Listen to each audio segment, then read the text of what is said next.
En un mundo de espadas y magia, un joven aventurero se encuentra en una situación desesperada. Ha sido conducido a la parte más profunda de una mazmorra por una trampa de teletransporte. Ante él se alza el jefe de la mazmorra, un monstruo de primer nivel, un presagio de la muerte. El aventurero, ensangrentado y aterrorizado, se da cuenta de la gravedad de su situación justo ahora. Él reconoce esta escena, esta historia. Los miembros de su grupo están esparcidos y derrotados en el suelo de piedra.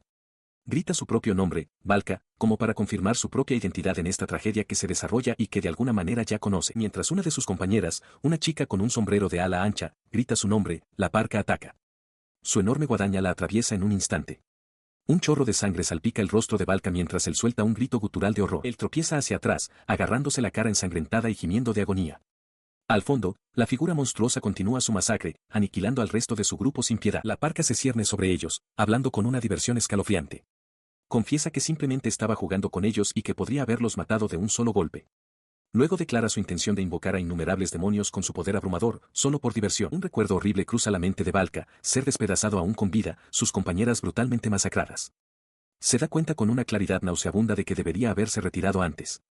Este es su 17º año desde que reencarnó en este mundo, y este momento predestinado ha llegado. Sus pensamientos se desvían a otro momento, sentado junto a una chica de largo cabello rubio.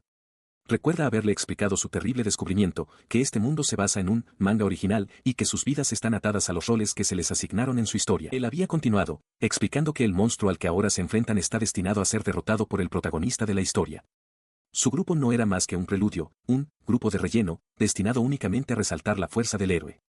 Se lamenta de que luchar es inútil, resistir es imposible y escapar no es una opción. Su desesperación de aquel recuerdo resuena en el presente. No hay esperanza, no son rivales para este enemigo. Se pregunta en voz alta si así es como se desarrolla el material original. En su recuerdo, la chica rubia lo atrae en un fuerte abrazo, su voz temblorosa mientras insiste en que no puede morir. De vuelta en la mazmorra, otra de sus compañeras, la chica con una flor en el pelo, insta desesperadamente a su maestro y a su senpai a que huyan. Mientras le suplica que corran, de repente se agarra la cabeza, con los ojos muy abiertos por la conmoción y la confusión, como si la hubiera golpeado una revelación repentina y dolorosa. Se derrumba entre lágrimas, disculpándose una y otra vez con Yuritia, con Hattori y con Valka. Cree que todo es culpa suya. Desde el suelo, Valka la mira, una sola pregunta formándose en su mente, ¿acaso ella también lo había leído? Su mano se cierra en un puño. Descarta el pensamiento, no fue culpa de ella.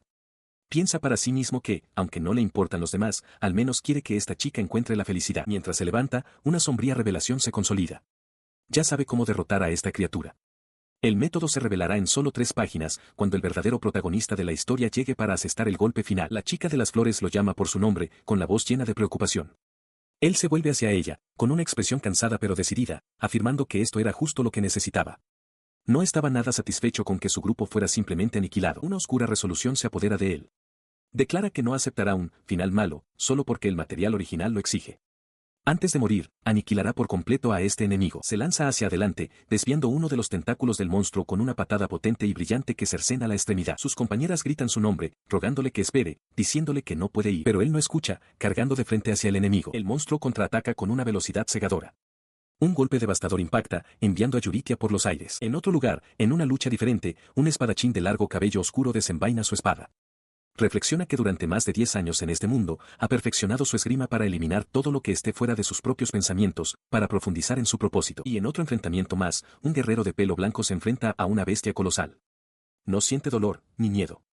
Ya ha decidido cómo se usará su vida, y verterá toda la fuerza que le queda en este único momento. Su ojo se abrió de par en par por la conmoción mientras un golpe fatal le alcanzaba, el mundo fracturándose a su alrededor. El espadachín fue violentamente empalado por numerosos fragmentos oscuros, su cuerpo lanzado hacia atrás por la fuerza abrumadora. Su conciencia se disolvió en una cegadora neblina blanca. En otro lugar, Valka se despertó sobresaltado, encontrándose en una sencilla cama de madera.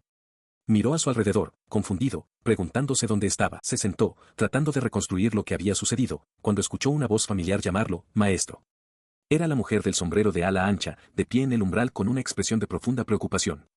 Le preguntó qué le pasaba, notando su expresión atribulada. Gritó su nombre y corrió hacia él, pero sus pies se enredaron y tropezó hacia adelante con un chillido, cayendo sobre la cama. Sobresaltado, se echó hacia atrás para evitarla, perdiendo el equilibrio y cayendo al suelo. Se puso de pie rápidamente para ayudarla, preguntando qué estaba pasando al sentir que algo andaba muy mal. Ella se disculpó entre lágrimas, insistiendo en que estaba bien pero admitiendo que no podía moverse. La ayudó a sentarse en la cama, su preocupación se intensificaba. Le explicó que desde el día anterior, su cuerpo no se movía correctamente y su memoria le estaba fallando. No podía recordar qué le pasaba, y luego preguntó vacilante por su propia pierna izquierda. Sus ojos se desviaron hacia abajo, y un recuerdo escalofriante inundó su mente, siendo asesinado por un depredador en la mazmorra. En ese mismo momento de horrible recuerdo, se dio cuenta de que ya no podía ver por su ojo derecho. Lo recordó todo con una claridad repentina. Tenía recuerdos de una vida anterior en un lugar llamado Japón, donde había leído un manga, una fantasía oscura. Conocía la obra original y sabía los papeles que él y sus amigos debían desempeñar. Era una historia que nunca alcanzaba un final feliz. Ese pensamiento le provocó un escalofrío. En esa historia, hombres y mujeres, personajes principales y secundarios por igual, eran todos atormentados sin piedad y esparcidos a los vientos. Se dio cuenta con una sacudida de que todos se dirigían por ese mismo camino. Volviendo al presente, preguntó urgentemente a una de las chicas por Yuritia y Atori. Ella le explicó que estaban de compras. En ese momento, una figura tropezó en la entrada. Era su maestra, que se desplomó en el suelo. Poco después, Yuritia corrió a su lado, abrazándolo con fuerza. Le confesó lo preocupada que había estado. Cerca, Atori también observaba, con una expresión llena de profunda preocupación por su bienestar. Atori se disculpó profusamente, avergonzada por no haber notado su herida antes. Sentado en el suelo, Valka insistió en que no se preocupara por su cuerpo. A él le preocupaba mucho más la idea de que sus compañeras perdieran extremidades, al igual que él había perdido un ojo. Cerró el ojo que le quedaba, invadido por una ola de arrepentimiento. Se había esforzado tanto por subvertir la historia original, por evitar el trágico final que tanto trauma le había causado. Nunca había querido ver a sus preciosas amigas sufrir destinos tan crueles. Abriendo de nuevo el ojo, forzó una sonrisa. Les dijo a las tres mujeres preocupadas, Yuritia, Atori y su compañera de piel oscura, que no se preocuparan por él. Declaró que mientras él estuviera allí para protegerlas, estaría bien. Pero sus palabras no parecieron llegarles. En los días que siguieron a aquella batalla a vida o muerte, una silenciosa resolución ya se había formado en sus corazones. Su única declaración fue más que suficiente para hacer añicos cualquier duda que quedara. Más tarde, el ambiente en la habitación se sentía extraño, casi como una pijamada. La guerrera de piel oscura, observando a las demás reunidas alrededor de Valka en el suelo, preguntó qué estaba pasando. De repente, su maestra se abalanzó sobre él, aferrándose desesperadamente. Entre lágrimas, juró que nunca lo dejaría ir, pasara lo que pasara. Le suplicó que le prometiera que no la abandonaría. Valka solo pudo quedarse mirando, atónito por su arrebato, mientras la escena se desarrollaba dentro de la silenciosa casa. Mientras procesaba la súplica desesperada de su maestra, la voz de la chica de las flores cortó la tensión, con una expresión amable pero firme. Insistió en que ya no necesitaba esforzarse, diciéndole que no tenía que hacer absolutamente nada. A partir de ese momento, declaró, debía dejarles todo a ellas, no permitirían que sufriera innecesariamente. La guerrera de piel oscura añadió entonces su propio juramento, con la voz llena de convicción. Proclamó que ya había decidido dedicarle su cuerpo y su propia vida. Valka intentó oponerse, pero ella simplemente le dijo que se quedara quieto, asegurándole que todo estaría bien, incluso que sería agradable. La consecuencia de su excesivo cuidado se hizo evidente poco después. Valka se despertó sobresaltado, confinado en una cama mientras un extraño sonido de raspado llenaba el aire. Se enteró de la verdad, todo el grupo había enfermado. A pesar de ello, sus compañeras insistieron en que estaban lo suficientemente bien como para, al menos, realizarle ellas mismas un ritual de limpieza corporal. En el pueblo cercano del hotel, entre los muros de una santa iglesia que también sirve de hospital, un joven llamado Valka recibía tratamiento. Había sido gravemente herido en una batalla contra una figura conocida como el Segador. Mientras yacía allí, una sorprendente revelación le sobrevino. Según lo que recordaba de su vida anterior, quien lo había arrastrado hasta aquí era el protagonista original de una historia. Comprendió, entonces, que este era el mundo de un manga de fantasía oscura que había leído alguna vez. Recordó que la historia era demasiado sombría para un final feliz. La dura realidad de su situación se asentó, había perdido el ojo izquierdo y la pierna izquierda. Contemplando qué debía hacer ahora, su mirada se desvió hacia la mujer rubia y herida que dormía profundamente a su lado en la cama. Aún no se había acostumbrado a su entorno cuando una voz rompió el silencio. Una mujer con un sombrero de ala ancha se presentó como Rurualde, su maestra y la líder del grupo. Le preguntó si quería dormir con ella, pero luego aclaró que, aunque tenía un lugar para su discípulo, no era aquí. Reflexionó que tal vez ser imprudente de vez en cuando no estaba tan mal. Justo entonces, la puerta se abrió con un crujido y una joven con una flor en el pelo entró, llamando a su senpai y anunciando que era de mañana. Sus ojos se abrieron un poco al ver a dos personas en la cama. Se preguntó en voz alta si debía despertarlos, pero luego decidió que no, diciéndole en voz baja a su senpai que no se excediera. Su expresión se endureció con determinación. Juró que nunca volvería a permitir que algo así sucediera. A partir de ahora, ella y los demás se encargarían de todo, prometiendo volverse lo suficientemente fuertes como para apoyar a su senpai. Se preparó para lo que pudiera pasar cuando su senpai finalmente despertara. Su hilo de pensamiento se interrumpió cuando se giró y se sobresaltó al encontrar al espadachín de pelo oscuro cerca. Le ofreció un alegre, buenos días, y él le devolvió el saludo, llamándola por su nombre, Yuritia. Luego desvió su atención hacia la cama, diciéndole a la mujer rubia que se despertara. Ella se removió, frotándose los ojos y quejándose de que ya era de mañana.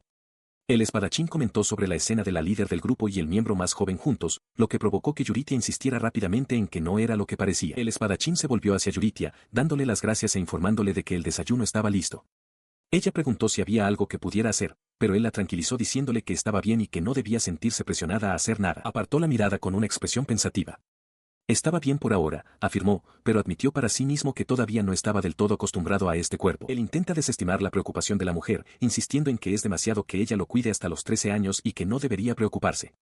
Ella lo rechaza con firmeza, declarando que es natural que se preocupe. Ella continúa, con la mirada inquebrantable, declarando que no permitirá en absoluto que él muera en vano. Ha decidido proteger a Senpai, junto a él, y para ello, debe volverse más fuerte. Luego le pregunta qué puede hacer él para ayudar, admitiendo que le parece aterrador. Mientras él considera en silencio sus palabras, Yuritial también se acerca, preguntando si hay algo que pueda hacer. La mujer de pelo corto lo observa, notando que aunque su boca forma una sonrisa, sus ojos permanecen fríos. Se pregunta si es algún tipo de personaje no jugador de un videojuego. Sin que ellos lo vean, el otro hombre, Valka, se sienta en su cama cercana. Cerca de allí, Yuritial sostiene con delicadeza a una joven inestable llamada Lisel, diciéndole que es hora de prepararse. En el mismo momento, el espadachín hace una mueca, agarrándose el pecho mientras un dolor agudo lo recorre. Verla desencadena un recuerdo. Recuerda que Yuritial siempre había sido confiable, pero nunca tan sobreprotectora. La recuerda como una chica callada y reservada de 13 años que había pedido unirse a su grupo, impresionada por su habilidad con la espada. Sus pensamientos se remontan aún más atrás, a su propio pasado. Reflexiona que, a esa misma edad, él no era ningún prodigio con la espada. De hecho, sus hermanos mayores prácticamente se habían dado por vencidos con él, creyendo que nunca dominaría el arma. El recuerdo se interrumpe violentamente cuando de repente se abalanza hacia adelante, colapsando en agonía. Se da cuenta de que esto sucede incluso antes de que los maestros regresen, preguntándose si la espada es la causa de su dolor. Tumbado en el suelo, una horrible revelación cae sobre él, le falta la pierna izquierda. El dolor es insoportable, una sensación como si una mano empapada en sangre le estrujara el corazón.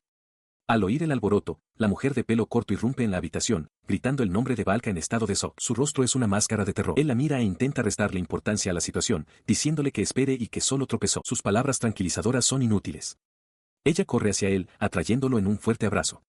Exige saber qué pasó, suplicándole que no sea tan imprudente y que se calme, con la voz llena de angustia mientras lo llama, maestro. Se despierta sobresaltado, sostenido por la mujer de pelo corto. Otra mujer, Yuritial, entra en pánico, insistiendo en que nunca debieron dejarlo solo y que su herida podría haberse reabierto. Mientras decide ir a buscar a una hermana, la mujer de pelo corto mira a Valka con ojos grandes y asustados. Él, sin embargo, intenta calmarla, insistiendo en que está bien y que no debe preocuparse. Ahora sentado al borde de una cama, explica la sensación. Su pierna izquierda, dice, todavía se siente como si estuviera allí, una presencia fantasma a la que se ha acostumbrado.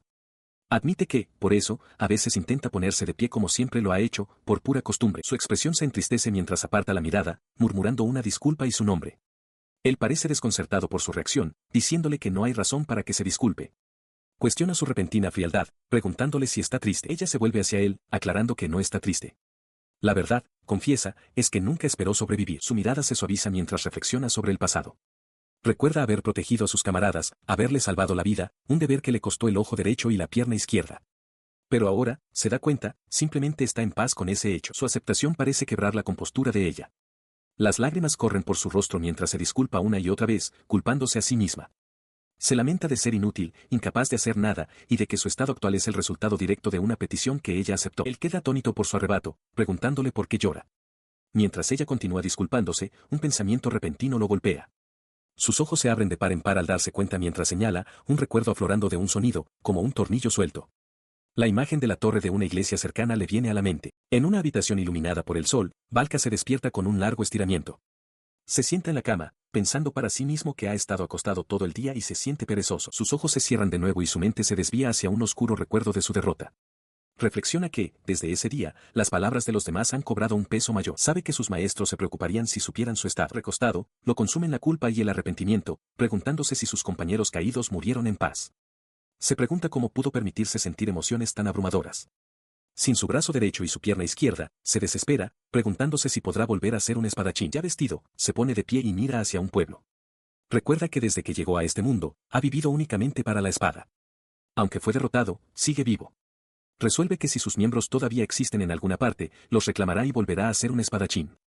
Sabe que este es un mundo peligroso de fantasía oscura, y el futuro es impredecible. Mientras descansa, una figura se inclina sobre él. Es la guerrera de piel oscura, Atori, quien lo saluda suavemente. Él se incorpora de un salto, sorprendido, llamándola por su nombre.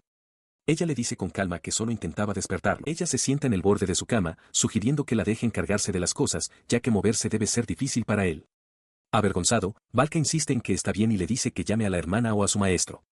Hattori observa que para alguien que acaba de perder a sus compañeros, parece notablemente tranquilo, especulando que su nivel debe ser alto. Su expresión se vuelve seria.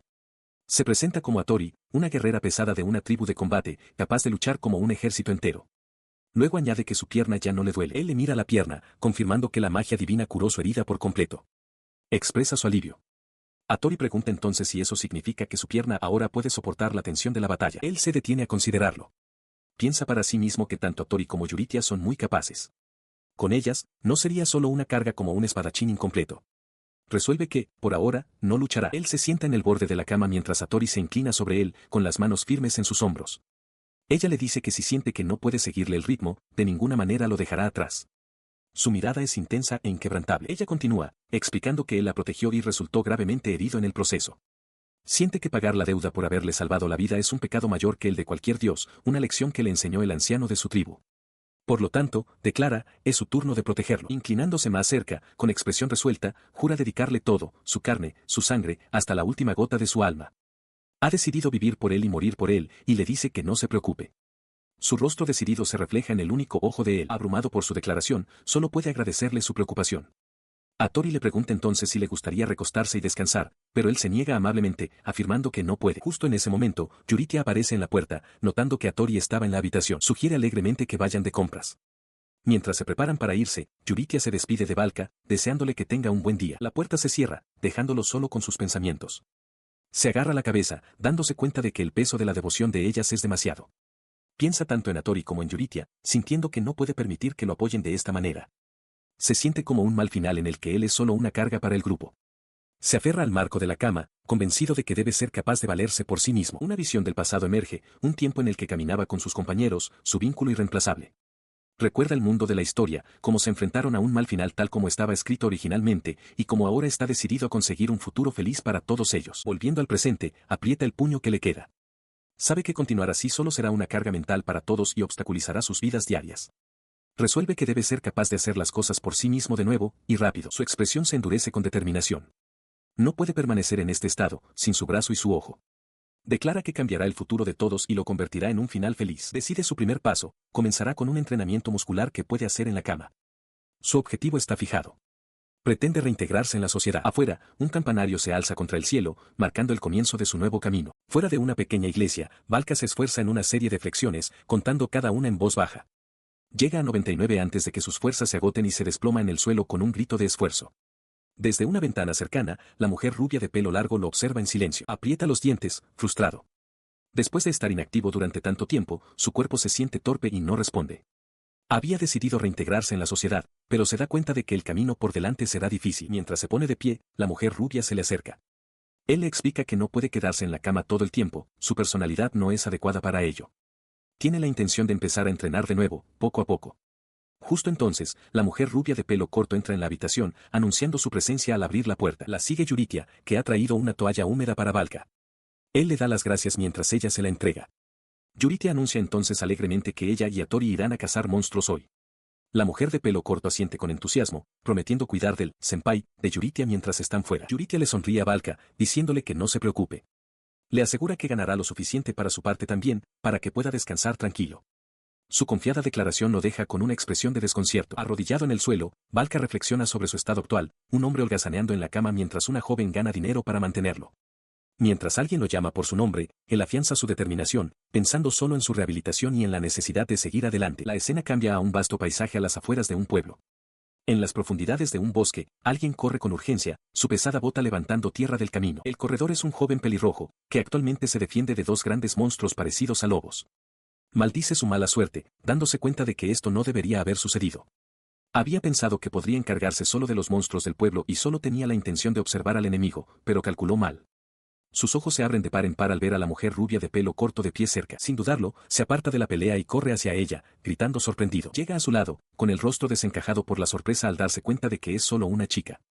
Mientras la llama, una bestia masiva y sombría con ojos brillantes se cierne directamente detrás de ella, sin que se dé cuenta. Se abalanza hacia adelante, con la mano extendida, gritando una advertencia desesperada para que la mujer corra mientras dos bestias masivas, parecidas a lobos, se acercan a ella. En un abrir y cerrar de ojos, ambas criaturas son aniquiladas, con sangre negra brotando de sus cuerpos.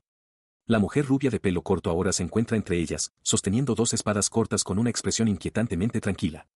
El joven solo puede mirar, con la mente aturdida por la incredulidad. Permanece congelado mientras los enormes cadáveres se estrellan contra el suelo, incapaz de formar un pensamiento coherente. La mujer se vuelve hacia él, envainando una espada, y se disculpa, explicando que los monstruos eran su presa pero aparecieron inesperadamente. Azorado, el joven insiste rápidamente en que no pasa nada y se disculpa a su vez por no haberse dado cuenta de su cacería, inclinando ligeramente la cabeza. Ella ofrece una pequeña sonrisa, diciendo que como ya se ha encargado de ellos, seguirá su camino. Le dice que puede quedarse con el botín de la casa y le desea un buen viaje. Mientras se aleja, él la ve marcharse, dándose cuenta con una punzada de arrepentimiento de que al menos debería haberle preguntado su nombre. Su fachada de calma se desmorona en el momento en que está sola. Sus pensamientos se aceleran con autocrítica, no es lo suficientemente buena, no es lo suficientemente rápida. Se siente inútil, incapaz de proteger a su senpai. Debe volverse más fuerte, piensa, recordando un momento de fracaso cuando una bestia se cernió sobre ella. Su mente se centra en la habilidad de su mentor. Es realmente increíble, reflexiona, posee una técnica de espada como ninguna que haya presenciado. Aprieta con más fuerza su propia arma, su determinación se endurece. Recuerda al espadachín de cabello castaño rojizo, su senpai. Recuerda el destello de su espada, una velocidad divina imposible de contrarrestar, una técnica que ni siquiera permitía desenvainar la propia espada. Su imagen se refleja en el ojo de ella. Fue un espadachín solitario que lo sacrificó todo para traspasar sus propios límites. Y sin embargo, reflexiona con el corazón apesadumbrado, creyendo que si no hubiera activado la trampa de teletransporte de la mazmorra, nunca se habrían encontrado con el segador. Su senpai se atormenta con el pensamiento de que todo es culpa suya. Si no se hubiera equivocado, su senpai habría escapado solo con la pérdida de un ojo y una pierna. El recuerdo la transporta a ese momento, la extremidad en forma de guadaña de un monstruo descendiendo sobre él. El brutal recuerdo continúa desarrollándose. Lamenta su tonto fracaso, un error que cree que le robó el futuro al espadachín más venerado del mundo. De vuelta en el presente, los restos de la bestia que acaba de aniquilar se disuelven en la nada. Aprieta el puño, consumida por un único pensamiento, debe volverse más fuerte. Este ardiente deseo nace de aquel momento, cuando lo único que pudo hacer fue observar cómo su senpai sacrificaba su vida para luchar. Lo recuerda caminando hacia una figura sombría y encapuchada. Para expiar su culpa, se da cuenta de que debe volverse más fuerte, lo suficientemente fuerte como para ser su discípula, para continuar sus técnicas de espada y demostrar su legado. Para lograrlo, jura proteger a aquellos a quienes se le apreciaba, no permitir que lo hieran de nuevo y no dejar que nadie le arrebate nada. Para que eso sea posible, debe confiarle todo su ser. Una súplica silenciosa se forma en su mente, senpai, me protegerás, ¿verdad? Entre el susurro de las hojas, una joven de pelo rubio y corto expresa su preocupación. Le había dicho a alguien que cuidara de Hattori, mencionando que Valka estaría a salvo si regresaban a la capital después de derrotar a los monstruos. Ahora, se pregunta a dónde pudo haber ido Hattori. En ese mismo momento, Hattori se encuentra enfrascada en un feroz combate, con los ojos brillantes de intensidad mientras blande su arma. Su poderoso golpe lanza a un segador esquelético hacia atrás, y el impacto hace añicos el suelo bajo ellos. La criatura suelta un gruñido de dolor al ser doblegada. Se yergue victoriosa, con su alabarda apoyada en el hombro. Tras haber cazado hasta el último enemigo de la zona, reflexiona que Yuritia debe de haberse adelantado. Decide que no pasa nada y resuelve que se encontrarán en la ciudad. Cargando un pesado saco lleno de su botín, camina por las calles de una bulliciosa ciudad, en dirección a la plaza central. Su destino es el gremio de aventureros, un gran edificio de piedra que sirve de centro para los aventureros registrados. Al acercarse al mostrador, la recepcionista la saluda con un familiar bienvenida de nuevo. Coloca el saco sobre el mostrador, presentando su botín del día. La recepcionista observa el impresionante tamaño de la recompensa y le pide que espere la confirmación. Desde una mesa cercana, Valka observa, comentando para sí mismo la enorme cantidad de orejas de monstruo que ha vuelto a traer. Sigue observándola, pensando que, aunque su ropa es bonita, también es bastante atrevida. Recuerda haberla visto luchar, creyendo que sería una tontería detenerla. Sus pensamientos vuelven a su actuación en la batalla. Había empuñado la pesada alabarda con una facilidad imposible, cazando monstruos sin descanso.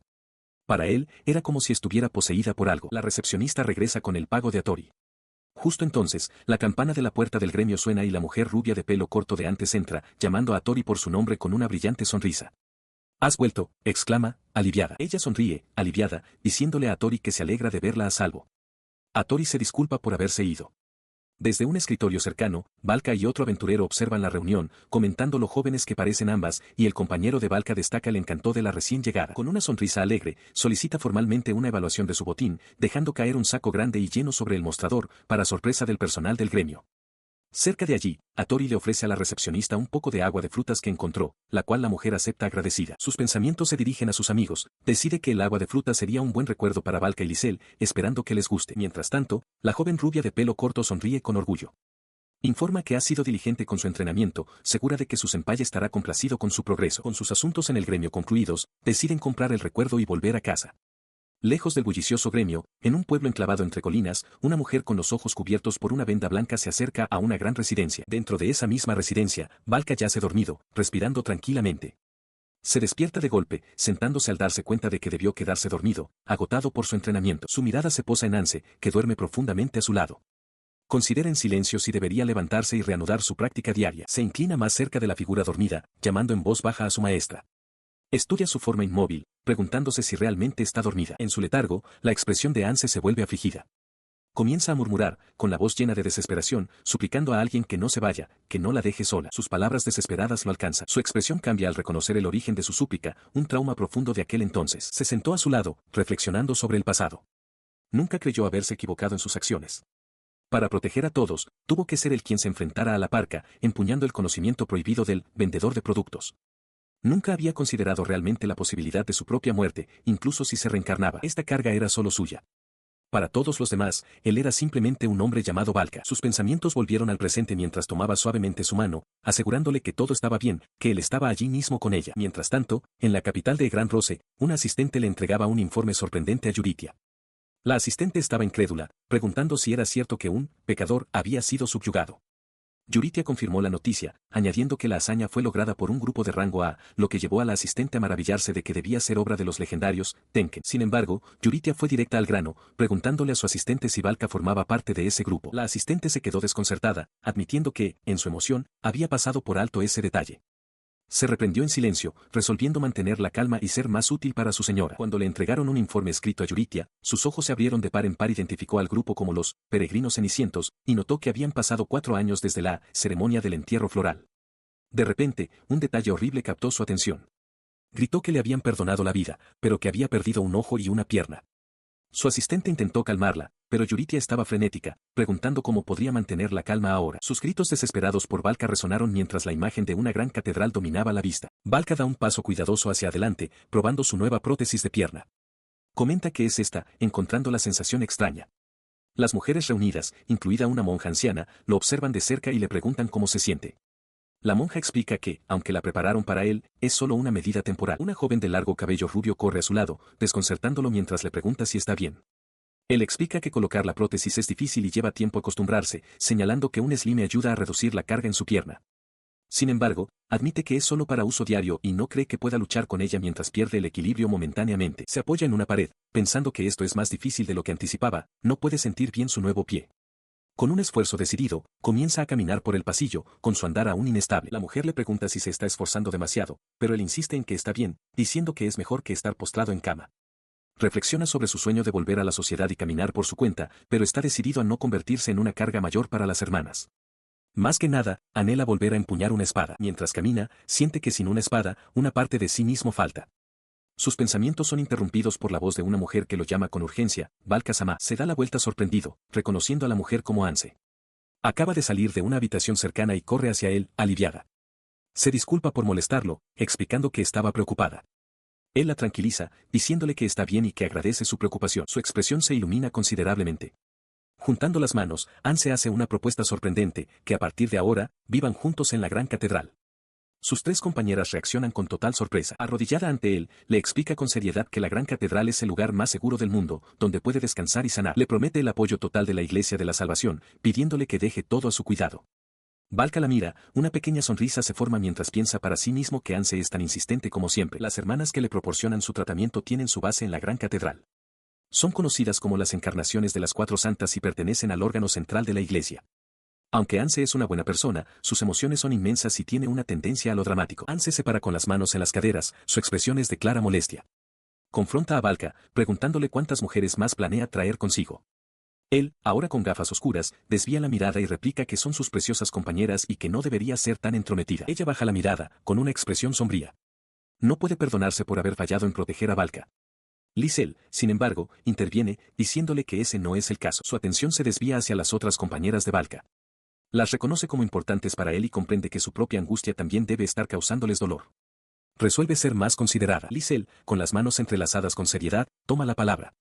Confiesa que fue impotente durante el incidente y cuestiona su derecho a culpar a nadie más por lo sucedido. En respuesta a este sentimiento compartido, Anse se vuelve hacia todo el grupo con una cálida sonrisa. Extiende formalmente su oferta para que todos vivan juntos, prometiendo organizar sus necesidades diarias, atención médica y cualquier otro apoyo que requieran. Valka, sin embargo, reacciona con sorpresa y hostilidad, declarándola una enemiga. Él insiste en su punto, afirmando que la vigilancia constante del cuerpo de caballeros le impide estar tranquilo. Cuestiona sus motivos, acusándola de tramar algo y de ser falsa con su oferta de pura buena voluntad. Entonces ella aclara su posición. Admite que necesita su poder, y que viviendo juntos, podrá cuidarlo mejor, lo que le facilitará prestarle su fuerza cuando llegue el momento. La lógica de su propuesta comienza a ser comprendida por Valka y sus compañeras. Él se sienta, contemplando su nueva pierna protésica. Se da cuenta de que, en su estado actual, no puede simplemente depender de la amabilidad de los demás. Debe aprender a valerse por sí mismo y vivir su vida sin tomar prestado el inmenso poder de la gran catedral. Al ver su resolución, Anse se arrodilla ante él. Está de acuerdo en que primero debe aceptar su propio cuerpo, admitiendo su propia impotencia en ese sentido.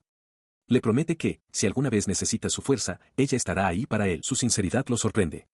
Reconsidera su postura, dándose cuenta de que el corazón que se preocupa por él no es una molestia, confía en ella. Le dice a Anse que la consultará si tiene problemas y la anima a seguir intentándolo.